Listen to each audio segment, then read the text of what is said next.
are aircraft. That is a new ruling by the National Transportation Safety Board.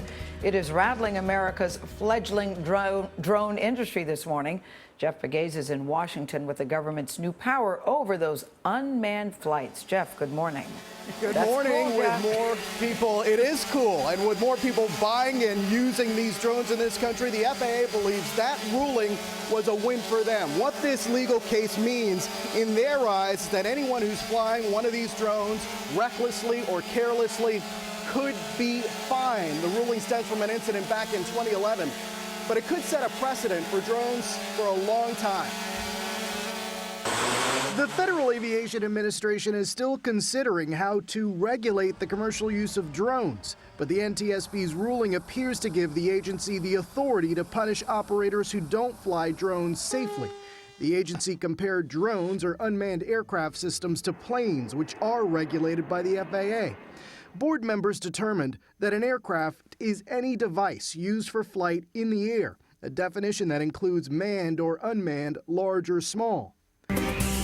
That could apply to the drone that led to the court case in the first place. It was flown above the University of Virginia in 2011 by Raphael Perker. He was using it for commercial purposes to capture images of the campus. The FAA fined him $10,000, but he fought it in court and won. The FAA then appealed to the NTSB, who ruled in its favor, sending the case back to an administrative law judge for further review. The uncertainty surrounding the regulations is having a ripple effect.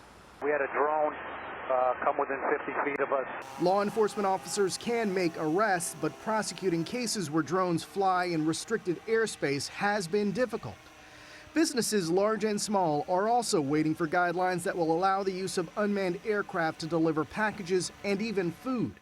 By some estimates, when drone use really takes off, it will create industry that can support more than 70,000 jobs, with an economic impact totaling more than $13 billion. But Michael Toscano, the president and CEO of the Association of Unmanned Vehicle Systems International, says that won't happen until the FAA's rules and regulations are in place. It's important to have regulatory structure in place to allow for the utilization of this technology. People say, well, the technology has outpaced the regulatory. Well, that's true with any revolutionary type technology. So you've hit upon what has to be done. We need to have rules in place.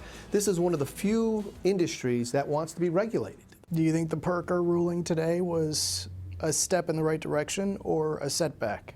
It does highlight that there's a lot of unanswered questions that still exist on how we're going to utilize unmanned aircraft systems or drones. Today I'm going to show you a little bit about what we do. Raphael Perker, the man who went to battle with the FAA, declined our request for an interview, but his attorney told us they disagree with the decision and they are reviewing the options for their next steps. The FAA believes that Perker was operating his drone recklessly and that the penalty should stand. Let's bring this drone down, shut it off.